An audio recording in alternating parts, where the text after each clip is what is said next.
लोग कहते हैं कि सरहद पर जान देने वाले सोल्जर्स ही देशभक्ति की मिसाल कायम करते हैं, लेकिन कई बार हम ऐसे वीरों को भूल जाते हैं जो देश के लिए अपना सब कुछ दांव पर लगाते हैं। ऐसे ही एक वीर की कहानी हमारे सामने आने वाली है, जिसे देखना, सुनना और उस पर विचार करना हम सब के लिए बहुत ज़्यादा ज़रूरी है।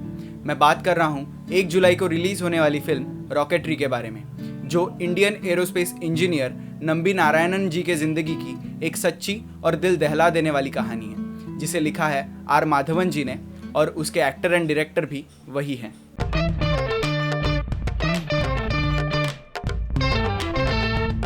हे viewers, this is Aniket Pragati and welcome to our YouTube channel popcorn previews, जहां बातें होती रहती हैं और फिल्में चलती रहती हैं। तो अगर आप भी हमारी इन बातों से जुड़ना चाहते हैं तो इस चैनल को जल्दी से सब्सक्राइब कीजिए, इस वीडियो को लाइक कीजिए और अपने थॉट्स हमें कमेंट करके बताइए।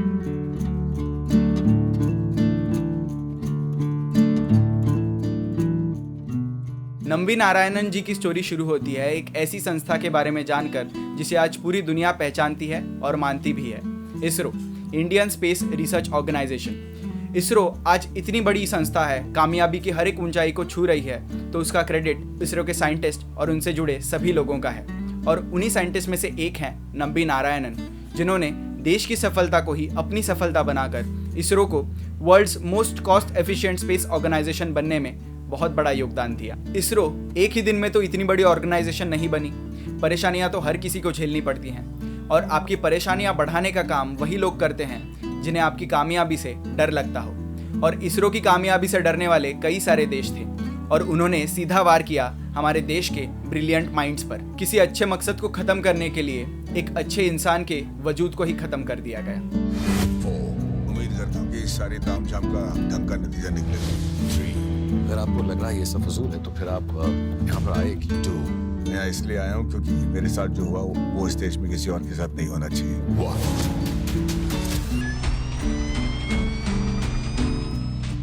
एक सक्सेसफुल इंसान की खासियत होती है कि वो सक्सेस मिल भी जाए तो भी खुश नहीं होता। वो हर एक मंजिल को पाना चाहता है और उसका रास्ता वो खुद बनाता है। वो एक सोच के साथ आगे बढ़ता है और अपने विजन को ही अपना लक्ष्य बनाकर चलता है, और तब उसका सामर्थ्य ही देश की संपत्ति होती है। सर, दुनिया भर में लोग ना 60-70 टन की इंजन बना रहे हैं और हम यहाँ 600 किलोग्राम के खिलौना बनाकर खुश हो रहे हैं। सर, ये रॉकेटरी नहीं है, पपेटरी है। इन रॉकेट्स के जरिए हमें कमर्शियल सैटेलाइट्स लॉन्च करने होंगे।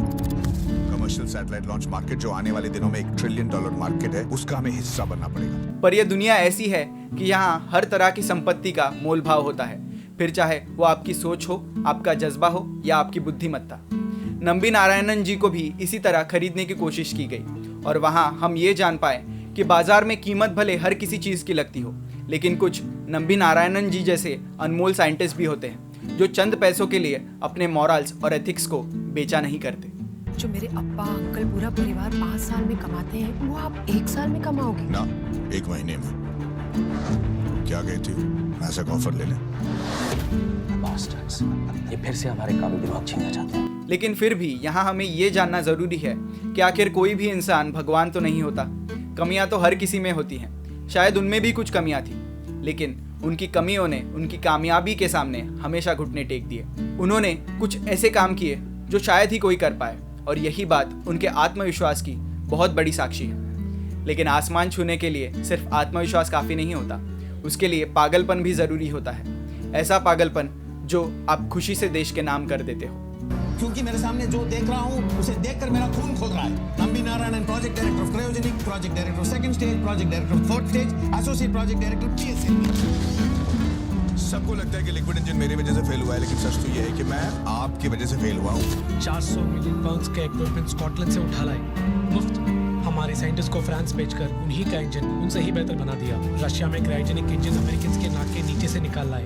पागल होने की ताकत आपसे बेहतर और कौन समझ सकता है? पर क्या हो अगर आपका देश और आपका समाज ही आपको समझने में गलती कर दे, आपके ईमान पर सवाल उठाया जाए और आपको देशद्रोही कहा जाए। किसी कुत्ते को मारना हो तो अफवाह फैला दो कि वो पागल है। ठीक उसी तरह किसी इंसान को बर्बाद करना हो तो ये ऐलान कर दो कि वो देशद्रोही है। बस इसी सवाल के साथ ये फिल्म हमें सोचने पर मजबूर करने वाली है कि क्या हम सच में हमारे देश के रियल हीरोज़ का वो सम्मान करते हैं जिस तरह हमें करना चाहिए, या आज भी हम सब कुछ जानकर भी अनजान बने रहते हैं। मुझे तुम लोगों से कोई कैरेक्टर सर्टिफिकेशन नहीं चाहिए, ना ही मैं यहाँ कोई पॉपुलैरिटी कॉन्टेस्ट जीतने आया हूँ। एक मिशन के लिए आए हैं बस। अब सितारों तक पहुंचाने वाली जिम्मेदारी तुम्हारी। क्या समझ रखा है मुझे? मैं एक रॉकेट साइंटिस्ट हूँ।